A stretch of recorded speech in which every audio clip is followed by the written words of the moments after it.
ദൈവത്തിൻ്റെ വിശ്വസ്ത മക്കളായി തീരുവാൻ ദൈവം നമ്മെ വിളിച്ചിരിക്കുന്നു. നാം ദൈവത്തിൻ്റെ ഗൃഹനിർമ്മാണമെന്നാണ്. ദൈവത്തിൻ്റെ ഗൃഹനിർമ്മാണം. നാം ദൈവത്താൽ വിളിക്കപ്പെട്ടവർ, നാം ദൈവത്താൽ തിരഞ്ഞെടുക്കപ്പെട്ടവർ. എന്തെല്ലാം വാക്കുകളാണ് വേദപുസ്തകത്തിൽ നമ്മെക്കുറിച്ച് പറയുന്നത്. നാം വളരെയധികം മൂല്യമുള്ളവരും, നാം ദൈവത്താൽ പ്രത്യേകം തിരഞ്ഞെടുക്കപ്പെട്ടവരും. പത്രോസിൻ്റെ ഭാഷയിൽ പറയുന്നു, നാം രാജകീയ പുരോഹിത വർഗമെന്നാണ്. വിളിച്ചവൻ്റെ സൽഗുണങ്ങളെ മുഴുവനും ഘോഷിക്കുവാൻ തിരഞ്ഞെടുക്കപ്പെട്ടവരാണെന്ന്. വിശുദ്ധ ജനം, സ്വന്തം ജനം എടുത്തെടുത്ത് പറയുകയാണ്. എന്തൊരു അഭിമാനത്തോടെയാണ് പറയുന്നത്. പത്രോസിന് എങ്ങനെ പറയാൻ കഴിയുന്നു? പാപിയായ മനുഷ്യൻ എന്ന് പറഞ്ഞവനാണ് പറയുന്നത്, നമ്മൾ രാജകീയ പുരോഹിത വർഗം. പാപിയായ മനുഷ്യൻ എന്നെ വിട്ട് പോകണമെന്ന് യേശുവിനോട് പറയുന്നത് ലൂക്കോസ് 5-ാം അധ്യായത്തിലാണ്. ഇപ്പോൾ പത്രോസ് തന്റെ ലേഖനത്തിലൂടെ പറയുന്നു, നാം വിശുദ്ധ ജനം. പാപിയാണേ എന്ന് നിലവിളിച്ചവനാണ് ഇപ്പോൾ പറയുന്നത്, നാം ദൈവത്തിൻ്റെ തിരഞ്ഞെടുക്കപ്പെട്ട വിലയേറിയവരാണ്. മാത്രമല്ല, വിളിച്ചവൻ്റെ സൽഗുണങ്ങളെ ഘോഷിക്കുവാൻ ദൈവം പ്രത്യേകം തിരഞ്ഞെടുത്തതാണ്. അതിൽ പത്രോസിന് പറയാനുള്ളത്, ദൈവം ഒരിക്കൽ തിരഞ്ഞെടുത്താൽ കുറവുകളോടുകൂടി തിരഞ്ഞെടുക്കും.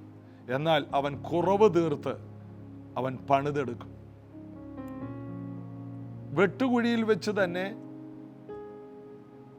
കുറവ് തീർത്ത് പണിതതുകൊണ്ട് ആലയം, ശലോമോന്റെ ആലയം പണിയുമ്പോൾ ആലയത്തിൽ ഒച്ച കേൾക്കാനില്ലായിരുന്നെന്ന്. ഉളിയുടെയും ചുറ്റികയുടെയും സ്വരമില്ല, കല്ലുവെട്ടുകാരുടെ സ്വരം. കാരണം വെട്ടുകുഴിയിൽ വെച്ച് തന്നെ കുറവ് തീർത്തത് കൊണ്ട്. ഇതുപോലെ കർത്താവ് നമ്മെ കുറവുകളെ തീർത്താണ് ഒരു വലിയ പണി ചെയ്യുന്നത്. ആരും അറിയില്ല, നിശബ്ദമായ ഒരു വലിയ പണി നടക്കുന്നുണ്ട്. ഒരൊച്ചപ്പാടുമില്ല, ഒരു ബഹളവുമില്ല. വെട്ടുകുഴിയിൽ വെച്ച് കുറവ് തീർത്ത കല്ലായി ദൈവം നമ്മെ അത്ഭുതകരമായിട്ട് ഉപയോഗിക്കട്ടെ. നമുക്ക് ഈ നല്ല യേശു കർത്താവിനെ പാടുന്നതിൽ അഭിമാനമുണ്ടാകണം. ആരാധനയിൽ ഈ വർഷം ഒരു കുറവുണ്ടാകരുത്. പാടുക, ഉറക്കെ പാടുക, ഉറക്കെ സ്തുതിക്കുക, നന്ദി പറയുക. യഹോശാഫാത്ത് യുദ്ധത്തിന് പുറപ്പെട്ടത് കൈത്താളമേളങ്ങളോടെ, വീണയോടെ, കിന്നരത്തോടെയാണ്. അതുകൊണ്ട് പോയിടത്ത് അവന് വലിയ ജയമുണ്ടായി. ദൈവം ഇറങ്ങി വന്ന് യുദ്ധം ചെയ്തു. ദൈവം ഇറങ്ങി വന്ന് യുദ്ധം ചെയ്യണമെങ്കിൽ അതുപോലെ പ്രതികൂലങ്ങളിൽ വീണയും കിന്നരവും ഉണരണം. നമ്മുടെ പാട്ടുകൾ ഉയരണം. നമ്മുടെ ആരാധന വെളിപ്പെടണം. നാം അവനെ എല്ലാ കാലത്തും വാഴ്ത്തണം. എപ്പോഴും അവൻ്റെ സ്തുതി നമ്മുടെ വായിൽ ഉണ്ടാകണം. കർത്താവ് അതിനുള്ള കൃപ തരട്ടെ. പാടി യേശുവിനെ ആരാധിക്കാം. എൻ്റെ എല്ലാമെല്ലാമായ അപ്പാ ഉണ്ടെനിക്ക്, സ്വർഗീയ താതൻ. എന്നെ നന്നായി അറിയുന്ന അപ്പാ ഉണ്ടെനിക്ക്, വാത്സല്യ താതൻ. അമ്മയെ പോലെ എന്നെ മാറോട് ചേർക്കുന്ന പൊന്നേശു താതൻ. അൻപേറും കൈകളാൽ കണ്ണീർ തുടയ്ക്കുന്ന കാരുണ്യ താതൻ. യേശു അപ്പാ ഉള്ള വീട്ടിൽ സന്തോഷമുണ്ട്, ആനന്ദത്തിൻ പരിപൂർണതയുണ്ട്. യേശു അപ്പാ ഉള്ള വീട്ടിൽ സന്തോഷമുണ്ട്, ആനന്ദത്തിൻ പരിപൂർണതയുണ്ട്. ആത്മാവിൽ ഉയരുന്ന ആരാധന ഉണ്ട്, ആശ്വാസഗീതമുണ്ട്. ആത്മാവിൽ ഉയരുന്ന ആരാധന ഉണ്ട്, ആശ്വാസഗീതമുണ്ട്. എന്നും ഉല്ലാസഘോഷമുണ്ട്. എന്റെ എല്ലാമെല്ലാമായ അപ്പാ ഉണ്ടെനിക്ക്, സ്വർഗീയ താതൻ. എന്നെ നന്നായി അറിയുന്ന അപ്പാ ഉണ്ടെനിക്ക്, വാത്സല്യ താതൻ. അമ്മയെ പോലെ എന്നെ മാറോട് ചേർക്കുന്ന പൊന്നേശു താതൻ. അൻപേറും കൈകളാൽ കണ്ണീർ തുടയ്ക്കുന്ന കാരുണ്യ താതൻ. യേശു അപ്പാ ഉള്ള വീട്ടിൽ സന്തോഷമുണ്ട്, ആനന്ദത്തിൻ പരിപൂർണതയുണ്ട്. യേശു അപ്പാ ഉള്ള വീട്ടിൽ സന്തോഷമുണ്ട്, ആനന്ദത്തിൻ പരിപൂർണതയുണ്ട്. ആത്മാവിലുയരുന്ന ആരാധന ഉണ്ട്, ആശ്വാസഗീതമുണ്ട്. ആത്മാവിലുയരുന്ന ആരാധന ഉണ്ട്, ആശ്വാസഗീതമുണ്ട്. എന്നും ഉല്ലാസഘോഷമുണ്ട്. 800 കോടി ജനം ഉലകിലുണ്ട്, അതിലേറെ ദൂതഗണം ഉയരെയുണ്ട്. 800 കോടി ജനം ഉലകിലുണ്ട്, അതിലേറെ ദൂതഗണം ഉയരെയുണ്ട്. എന്നാലും വേഴന വിതുമ്പുന്ന നേരത്ത് കാതോർത്ത് കേൾക്കുന്നോനെ, അപ്പാന്ന് കരയുമ്പോൾ അൻപോടെ ഓടിവം മോനേന്ന് വിളിക്കുന്നോനെ, എന്നെ മോനേന്ന് വിളിക്കുന്നോനെ. യേശു അപ്പാ ഉള്ള വീട്ടിൽ സന്തോഷമുണ്ട്, ആനന്ദത്തിൻ പരിപൂർണതയുണ്ട്. യേശു അപ്പാ ഉള്ള വീട്ടിൽ സന്തോഷമുണ്ട്, ആനന്ദത്തിൻ പരിപൂർണതയുണ്ട്. ആത്മാവിലുയരുന്ന ആരാധന ഉണ്ട്, ആശ്വാസഗീതമുണ്ട്. ആത്മാവിലുയരുന്ന ആരാധന ഉണ്ട്, ആശ്വാസഗീതമുണ്ട്. എന്നും ഉല്ലാസഘോഷമുണ്ട്. പുത്രന്റെ ആത്മാവെ തന്നതിനാൽ ഭയപ്പെടുവാനിനി അടിമയല്ല. പുത്രന്റെ ആത്മാവെ തന്നതിനാൽ ഭയപ്പെടുവാനിനി അടിമയല്ല. അവകാശിയായ എന്നെ തീർത്തവൻ കൃപയെ വന്ദിച്ചു തീരുകില്ല. ഈ സ്വർഗീയ ബന്ധം സൗഭാഗ്യമേ, എനിക്കെന്നും അഭിമാനമേ, എനിക്കെന്നും അപ്പാ മതിയാ. യേശു അപ്പാ ഉള്ള വീട്ടിൽ സന്തോഷമുണ്ട്, ആനന്ദത്തിൻ പരിപൂർണതയുണ്ട്. യേശു അപ്പാ ഉള്ള വീട്ടിൽ സന്തോഷമുണ്ട്, ആനന്ദത്തിൻ പരിപൂർണതയുണ്ട്. ആത്മാവിലുയരുന്ന ആരാധന ഉണ്ട്, ആശ്വാസഗീതമുണ്ട്. ആത്മാവിലുയരുന്ന ആരാധന ഉണ്ട്, ആശ്വാസഗീതമുണ്ട്.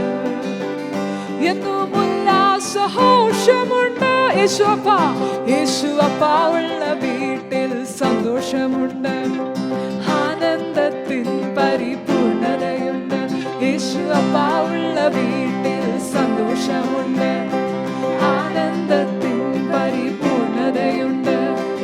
ആത്മാവിലുയരുന്ന ആരാധന ഉണ്ട്, ആശ്വാസഗീതമുണ്ട്. ആത്മാവിലുയരുന്ന ആരാധന ഉണ്ട്, ആശ്വാസഗീതമുണ്ട്. ആത്മാവിലുയരുന്ന ആരാധന ഉണ്ട്, ആശ്വാസഗീതമുണ്ട്. എന്നും ഉല്ലാസഘോഷമുണ്ട്. യെശയ്യാ പ്രവചനം 53-ാം അധ്യായം നാം തുടരുന്നു. ഇങ്ങനെയാണ്: ഞങ്ങൾ കേൾപ്പിച്ചതാർ വിശ്വസിച്ചിരിക്കുന്നു, യഹോവയുടെ ഭുജം ആർക്ക് വെളിപ്പെട്ടിരിക്കുന്നു. അവൻ ഇളയ തൈ പോലെയും വരണ്ട ദേശത്ത് നിന്നും വേർ മുളയ്ക്കുന്നത് പോലെയും അവൻ്റെ മുൻപാകെ വളരും. യേശുവിൻ്റെ ജനനത്തെക്കുറിച്ചാണ് പറയുന്നത്. യേശുവിൻ്റെ വളർച്ച എങ്ങനെയാണ്? ഒരു സാധ്യതയും ഇല്ലാത്തിടത്ത് അവൻ വളരും. വരണ്ട സ്ഥലത്ത് മലാക്കിക്ക് ശേഷം 400 വർഷം, 39-ാമത്തെ പുസ്തകമാണ് ബൈബിളിൽ, പഴയ നിയമത്തിൻ്റെ അവസാന പുസ്തകം മലാക്കി. മലാക്കിക്ക് ശേഷം വചനമില്ല. പിന്നെ ആരും ലേഖനങ്ങൾ എഴുതാൻ ഒരു പ്രവാചകനും എഴുന്നേറ്റില്ല. പിന്നെ ഇരുണ്ട കാലം, മനുഷ്യർ പാപത്തിൽ മാത്രം ജീവിക്കുന്ന എവിടേക്ക് നോക്കിയാലും മാരക രോഗികൾ, കുഷ്ഠരോഗികൾ, കലാപങ്ങൾ, കുലപാതകങ്ങൾ, ദുഷ്ടത വർദ്ധിച്ച വ്യഭിചാരം കൊണ്ട് നിറഞ്ഞ ഒരു സമൂഹം. ആ സമൂഹത്തിൽ യേശു വന്ന് പറഞ്ഞപ്പോൾ അവൻ സ്വന്തത്തിലേക്ക് വന്നു. സ്വന്തമായവർക്ക് കൈക്കൊള്ളാനോ മനസ്സിലാക്കാനോ കഴിഞ്ഞില്ല. യേശു ബെത്ലഹേമിൽ ജനിച്ചപ്പോൾ നക്ഷത്രം കണ്ടുവന്ന ആ ജ്ഞാനികൾ പറഞ്ഞിട്ട് പോലും അവർക്ക് വിശ്വസിക്കാൻ അവരുടെ ഹൃദയം തുറന്നില്ല. നിങ്ങൾ കേൾക്കും, നിങ്ങൾ കാണും, വിശ്വസിക്കില്ല, ദർശിക്കില്ല, നിങ്ങളുടെ ഹൃദയം തടിച്ചിരിക്കുന്നു എന്ന് യേശുവും പിന്നത്തേതിൽ പൗലോസും യെശയ്യാ പ്രവാചകന്റെ വാക്യം കോട്ട് ചെയ്തു പറഞ്ഞു. കേട്ടാലും കണ്ടാലും അംഗീകരിക്കാൻ കഴിയാത്ത അവസ്ഥ, അത് ഏറ്റവും വലിയൊരു കഠിനമാണ്. വചനം കേട്ടാൽ ഏറ്റെടുക്കാനും കഴിയുന്നില്ല, ഒന്ന് സ്തോത്രം പറയാനും കഴിയുന്നില്ല, ഒരു വികാരവുമില്ല. വചനം കേട്ടിട്ട് പ്രതികരിക്കാൻ കഴിയുന്നില്ലെങ്കിൽ അതിൻ്റെ അർത്ഥം ആ വചനം നിങ്ങളിൽ ക്രിയ ചെയ്യുന്നില്ല. ഞാൻ കണ്ടിട്ടുണ്ട് ചില ചർച്ചകളിൽ ഒരു വാക്യം നമ്മൾ പറഞ്ഞാൽ മതി, ചാടി എഴുന്നേറ്റ് അതിനെ പിടിക്കും. അതിനെ ഏറ്റെടുക്കാൻ പലർക്കും അറിയില്ല. വെറുതെ കേട്ടിരിക്കുന്നവരുണ്ട് വചനം. അത് നിങ്ങളിൽ ക്രിയ ചെയ്യുമോ എന്ന് എനിക്കറിയില്ല. ആ വചനത്തെ നമ്മൾ ഏറ്റെടുക്കുകയും ആ വചനത്തിൽ ചലിക്കണം. മുടന്തൻ നടന്നും തുള്ളിയും ദൈവത്തെ മഹത്വപ്പെടുത്തിയത് പത്രോസ് പറഞ്ഞ ഒരു വചനമാണ്. നസ്രേനായ യേശുവിൻ്റെ നാമത്തിൽ എന്ന് പറഞ്ഞ് താൻ കൊടുത്ത ഒരു ദൈവിക വചനം അവനെ നടന്നും തുള്ളിയും ആലയത്തിൻ്റെ അകത്ത് ഒരു അത്ഭുതമാക്കി മാറ്റി. പൗലോസിൻ്റെ പ്രസംഗത്തിൽ പുറപ്പെട്ട വചനം പിറവിയിലെ മുടന്തനായ മറ്റൊരുവനെ എഴുന്നേൽപ്പിച്ചു. ഇതെല്ലാം വായിക്കുമ്പോൾ നമുക്കൊരൊറ്റ കാര്യം അറിയാം, വചനം മാറ്റിമറിക്കും. എന്നാൽ വചനം കേട്ടിട്ട് യാതൊരു ചലനവും ഉണ്ടാകുന്നില്ലെങ്കിൽ ഈ വർഷം നമുക്ക് പ്രയോജനമില്ലാതെയാകും. വചനം എത്രത്തോളം നമ്മുടെ നല്ല നിലത്ത് വീഴുന്നുവോ 100 മേനി വിളവായി അത് വിടുതലായി മാറും എന്ന് നമ്മൾ ധ്യാനിച്ചതാണ്. അതുകൊണ്ട് വേദപുസ്തകത്തെ നാം വിശ്വസിക്കണം. വചനം നമ്മിൽ ജഡമായി തീരണം. ഇവിടെ നമ്മൾ കണ്ടത് അവൻ ദൈവത്തിൻ്റെ മുൻപാകെ വളരും. എങ്ങനെ? ഇളയ തൈ പോലെയും വരണ്ട നിലത്ത് വേർ മുളയ്ക്കുന്ന പോലെ. ഒരിക്കലും മുളക്കാൻ സാധ്യതയില്ലാത്തിടത്ത് മുളച്ചു വരുന്നു. അതാണ് യേശുവിൻ്റെ ജീവിതം. പ്രപഞ്ചത്തെ മുഴുവനും ഉണ്ടാക്കിയവൻ, സർവശക്തനായ ദൈവം. ആ ദൈവം മനുഷ്യനായി ഈ ഭൂമിയിൽ വന്നിട്ട് വളരാൻ പറ്റാത്തിടത്ത് വളരുന്നു. ഒരു ദൈവ പൈതലിന് വളരാൻ പറ്റിയ സ്ഥലമായിരുന്നില്ല അന്ന് യേശു ജീവിച്ച വളർന്ന സ്ഥലം. എന്നാൽ അവൻ വളർന്നത് അവൻ്റെ മുൻപാകെ വളരുമെന്നാണ്. ദൈവത്തിൻ്റെ സന്നിധിയിൽ വളർന്നു, ദൈവത്തിൻ്റെ മുൻപാകെ വളർന്നു. അവൻ വലിയവനാകുമെന്ന് മറിയയോട് ഗബ്രിയേൽ മാലാഖ പറഞ്ഞതുപോലെ വലിയവനാകും. ആരെല്ലാം തടയാൻ നോക്കിയാലും അവൻ്റെ വളർച്ചയെ തടയുവാൻ 2 വയസ്സിനും അതിന് താഴെയുള്ള കുഞ്ഞുങ്ങളെ മുഴുവൻ കൊല്ലിക്കുന്ന കൂട്ടത്തിൽ യേശുവിൻ്റെ ജീവിത വളർച്ച മുരടിപ്പിക്കുവാൻ, കൊന്നുകളയുവാൻ ഹേരോദ രാജാവ് മനഃപൂർവ്വം യേശു കർത്താവിനെ മാത്രം ഫോക്കസ് ചെയ്ത് പടവാളുമായി എഴുന്നേറ്റു. എന്നാൽ യേശു ഒഴികെ മറ്റു പലരും അതിൽപ്പെട്ടെങ്കിലും അവൻ്റെ വളർച്ചയെ തൊടുവാൻ ആർക്കും കഴിഞ്ഞില്ല. കാരണം അവൻ വളർന്നത് ദൈവത്തിൻ്റെ മുൻപാകെയാണ്. ദൈവത്തിൻ്റെ കണ്ണിൻ്റെ കൃഷ്ണമണിയായി ദൈവത്തിൻ്റെ മുൻപിൽ വളരുന്നവനെ ആർക്കും തകർക്കാൻ കഴിയില്ല. ലോകം മുഴുവനും പടവാളുമായി നിനക്ക് നേരെ നിന്നാലും, മാരക രോഗങ്ങൾ ഇപ്പോൾ തീർക്കുമെന്ന് പറഞ്ഞ് നിനക്കെതിരെ നിന്നാലും, നീ ദൈവത്തിൻ്റെ ദൃഷ്ടിയിൽ വളരുന്ന വ്യക്തിയാണോ, അവൻ അതിൽ നിന്ന് നിന്നെ വിടുവിക്കും. ജോസഫിനോട് ഒരു ദൂതൻ ഇറങ്ങി വന്ന് പറഞ്ഞു, കുഞ്ഞിനെ കൊല്ലുവാൻ ഹേരോദാവ് അന്വേഷിക്കുന്നു, അതുകൊണ്ട് അവനെ മിസ്രൈമിലേക്ക് കൊണ്ടുപോയിക്കൊള്ളുക, കുഞ്ഞിനെ കൂട്ടിക്കൊണ്ട് പോയിക്കൊള്ളുക. അവർ മിസ്രൈമിലേക്ക് പോയി അവിടെ ഒളിച്ചു പാർത്തു. എന്താണ്? ചില സമയത്ത് ദൈവം ഒളിച്ചു പാർക്കാൻ പറയും. ഏലിയാവിനോട് ദൈവം ഒളിച്ചു പാർക്കാൻ പറഞ്ഞു. ഇപ്പോൾ ആരും അറിയണ്ട, പുറത്തു വരുന്നൊരു സമയമുണ്ട്. എന്നാൽ ഇപ്പോൾ ആരും അറിയണ്ട, രഹസ്യത്തിൽ വളരുക. ഒളിച്ചു പാർക്കുക എന്ന് പറയുമ്പോൾ അവന് ആരെയും പേടിക്കേണ്ട ആവശ്യമില്ല. സകലതും അവൻ മുഖാന്തരമുളവായി, ഉളവായതൊന്നും അവനെ കൂടാതെയല്ല. എന്നാൽ വചനത്തിൻ്റെ പ്രത്യേകത വരണ്ട ദേശത്തും വേർ മുളയ്ക്കുന്നത് പോലെ വളരും. എത്ര വരൾച്ചയുള്ള സ്ഥലത്തും വാട്ടം തട്ടാതെ ഉഷ്ണകാലത്തും അത് ഫലം കായ്ക്കുമെന്ന് നമ്മൾ വായിക്കുന്നു. വരണ്ട ദേശത്തും വളരും. ഇന്ന് വചനത്തിൽ ജീവിക്കുന്ന ഒരു ദൈവ പൈതലിനോട് പറയാം, നിന്റെ വീട് എത്ര വരണ്ടതാണെങ്കിലും, നിന്റെ സാഹചര്യം എത്ര വരണ്ടതാണെങ്കിലും, അവിടെ യേശു ക്രിസ്തുവിൽ വസിക്കുന്ന നിനക്ക്, നിങ്ങൾക്ക്, എനിക്ക് വളരാൻ കഴിയും. എത്ര തടസ്സമുള്ള വീട്, ഈ വീട്ടിൽ വളരാൻ ഒരു സാഹചര്യവുമില്ല, ഈ വീട് നല്ലതല്ല, ഈ നാട് നല്ലതല്ല, എൻ്റെ വീട് വിദ്യാഭ്യാസമില്ലാത്ത വീടാണ്, എനിക്ക് വിദ്യാഭ്യാസം വേണമെന്നുണ്ട്, എന്നാൽ എൻ്റെ വീട്ടിൽ ആർക്കും വിദ്യാഭ്യാസമില്ല, എൻ്റെ വീട്ടിൽ ആർക്കും പണമില്ല, എൻ്റെ വീട്ടിൽ ആർക്കും അറിവില്ല. നീ പറയരുത്. വരണ്ട ദേശത്ത് വേർ മുളക്കുന്നത് പോലെ ദൈവത്തിൻ്റെ മുമ്പാകെ യേശു വളർന്നതുപോലെ ദൈവം നിന്നെ നിന്റെ വരണ്ട വീട്ടിൽ, സാഹചര്യങ്ങളൊന്നും അനുകൂലമല്ലാത്ത വീട്ടിൽ, എല്ലാം തടസ്സമായ വീട്ടിൽ, എല്ലാം പ്രതികൂലമായ വീട്ടിൽ, ആർക്കും സഹായിക്കാൻ കഴിയാത്ത സാഹചര്യത്തിൽ ദൈവം നിന്നെ വളർത്തും. അതുകൊണ്ട് ക്ഷമയോടെ ദൈവത്തിൻ്റെ മുൻപാകെ ഇരിക്കുക. പത്രോസ് അപ്പോസ്തലൻ പറയുന്നു, തക്ക സമയത്ത് ഉയർത്തുന്നവൻ്റെ കൈക്കീഴെ താണിരിക്കുക. എത്ര വലിയൊരു വാക്കാണ്. തക്ക സമയത്ത് അവൻ നമ്മെ വളരുമാറാക്കും, ഉയരുമാറാക്കും. നമ്മൾ പുരോഗതിയിൽ നിന്ന് പുരോഗതിയിലേക്ക് വളരും. പൈതൽ വളർന്നു, ജ്ഞാനം നിറഞ്ഞു, ആത്മാവിൽ ബലപ്പെട്ടു, ദൈവകൃപയും അവൻ്റെ മേലുണ്ടായിരുന്നു. യേശു കുഞ്ഞിനെ കൊല്ലാൻ, യേശു വളർന്നപ്പോൾ കൊല്ലാൻ എത്ര എത്ര എത്ര പ്രശ്നമാണ്. എന്നാൽ അവൻ്റെ വളർച്ചയെ തടയാൻ ഒരു ശക്തിക്കും കഴിഞ്ഞില്ല. ഇതുപോലെ നിങ്ങളുടെ കുഞ്ഞുങ്ങൾ ദൈവ സാന്നിധ്യത്തിൽ വളരണം, അവൻ്റെ മുൻപാകെ വളരണം. സൺഡേ ക്ലാസ്സിൽ പല കുഞ്ഞുങ്ങളെയും അമ്മമാർ ഇരുത്താറില്ല.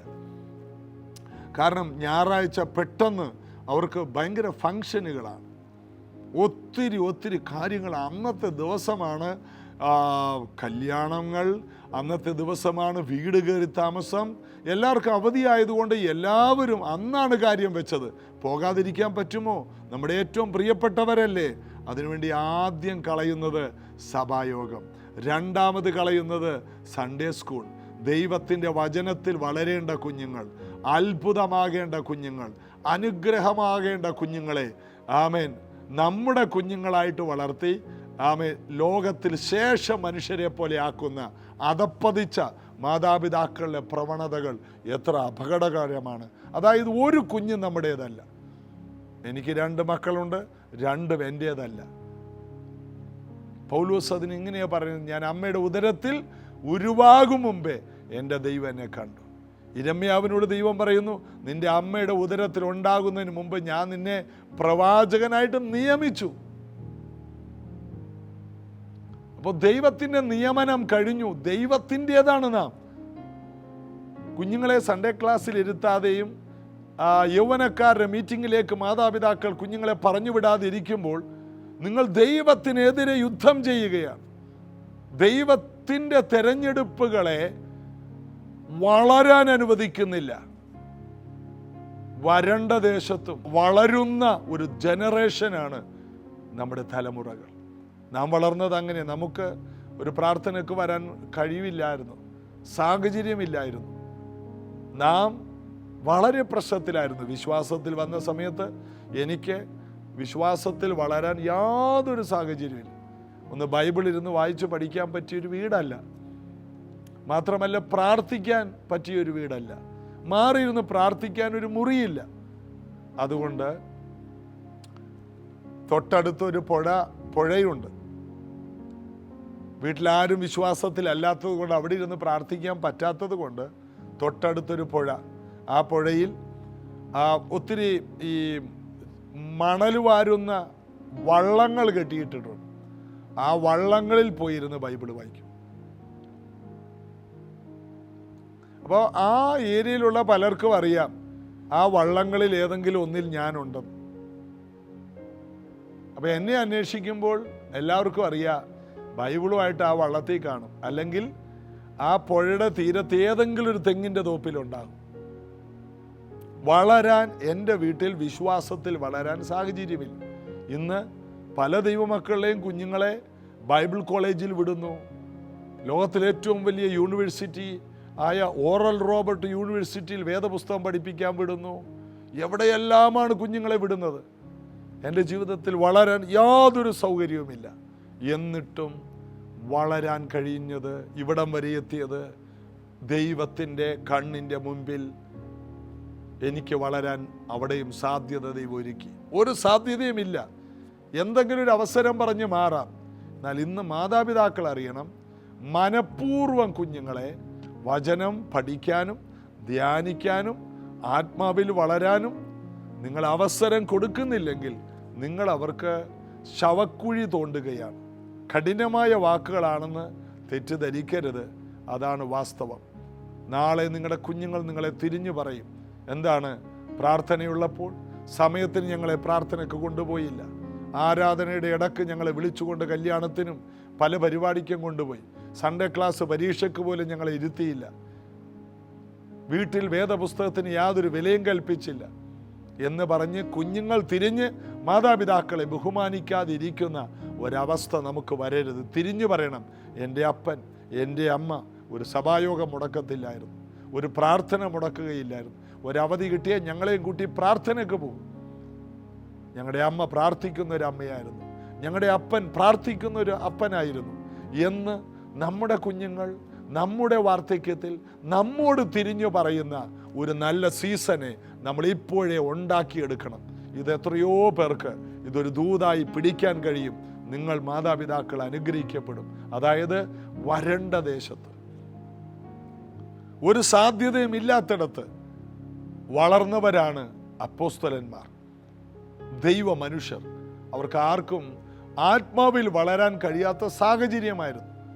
ഏലിയാവ് വളർന്നത് ഏറ്റവും പ്രതികൂലത്തിലാണ്, പ്രാർത്ഥനയിലും വിശ്വാസത്തിലും വളർന്നത്.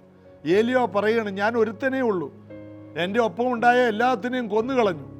ഏറ്റവും ഒടുവിൽ ദൈവം പറഞ്ഞു. പിന്നെ അവൻ മനുഷ്യരോടും പറഞ്ഞു, ദൈവത്തോട് പറഞ്ഞപ്പോൾ ദൈവം പറഞ്ഞടാ, ബാലിന് മുട്ടുകൾ മടക്കാത്ത 7000 പേരുണ്ട്, ഒളിവിലാണെന്നേ ഉള്ളൂ, നെഞ്ച് നെറ്റി ഉയർത്തി മുന്നോട്ട് വന്നത് നീ മാത്രമേ ഉള്ളൂ, എന്നാൽ ഇനിയും ചിലരെ ഞാൻ ശേഷിപ്പിച്ചിട്ടുണ്ട്.